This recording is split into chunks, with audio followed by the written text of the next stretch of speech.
In my last few videos, I talk about those pilots, those good pilots like Captain Groom Singh, Captain Lau, who has got the guts to offload passengers who are offensive.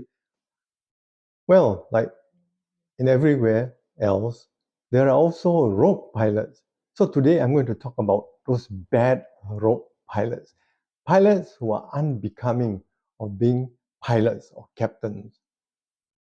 I'll start with one. Um, he's a, to me, he's a cheapskate captain. He was drawing about 20 over $1,000 Singapore a month, and he always asked for free booze, free whiskey. He'll bring a little canister or bottle, and he'll ask the crew to fill up uh, Johnny Walker Black Label whiskey for him, and he'll bring it home. He doesn't want to pay for it. And it is against the company's rule to take things off the aircraft. It's unauthorized. It's actually stealing. But the cabin crew obliged because they don't want to have trouble with this type of captains. And let's call him Captain E. I don't want to mention his name. Captain E is really a cheapo captain. I was on board a flight one day, and the in-flight supervisor told me that it's strange. Captain E doesn't ask for free whiskey like he usually did. In fact, he bought a bottle today. So I told the in-flight supervisor the reason is obvious because he knew I was on board and he wouldn't dare to steal or ask the crew to give him free uh, whiskey. So another trip, this time I was on the flight. He upgraded his son from the economy to the business class. His son was on a trip to Australia for studies. And the son was traveling economy, but he put his son in the business class as well as a friend of his. He colluded with the in-flight supervisor without my knowing. I was on the flight, and I found out.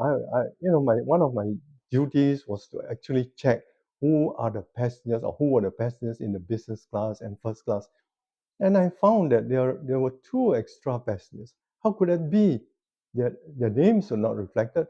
So I confronted the in-flight supervisor, or it's called in-flight manager now, and he was cornered by me, and he admitted that the captain instructed him to promote to upgrade these two people, and don't let me know about it. So I found out. So I told the supervisor, you better put them back in the economy. They got no business to be in the business class. And he went up to see the captain. Captain E was flying the plane. And Captain E said, okay, told the in-flight supervisor, do as he was told by me. And after the flight, he spoke to me, the captain, on the ground at the airport. And he told me that actually the in-flight supervisor was the one who suggested to him. They were tennis friends, tennis kakis, so suggested, and he upgraded them. And this captain said, "Never mind, don't let this cabin crew executive know." So I told the captain, "Okay, since they went back to the economy, the passengers, let's close the case." See, this type of captains you have on board the flight, I've got no respect for him. And there are others also who are cheapskate. And there was one when he asked for a lobster in the first class. The in-flight supervisor told him that there was no lobster left. Uh, in fact, there was one.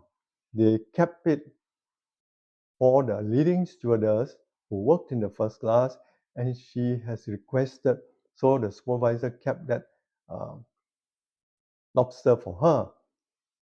Of course, the captain didn't believe that when he was told there was no uh, lobster.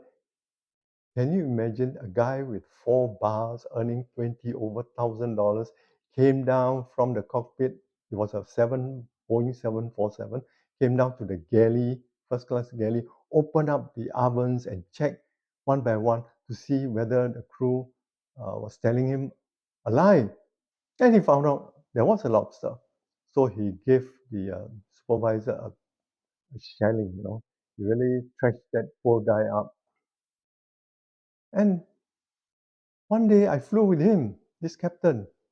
I call him Captain D without mentioning his name. And he chewed my in-flight supervisor up because uh, my supervisor did not tell him that I was on board. And then during flight, I spoke with him. I went to the cockpit. I said, it isn't fair. It wasn't fair of you to scold my in-flight supervisor because it wasn't his fault.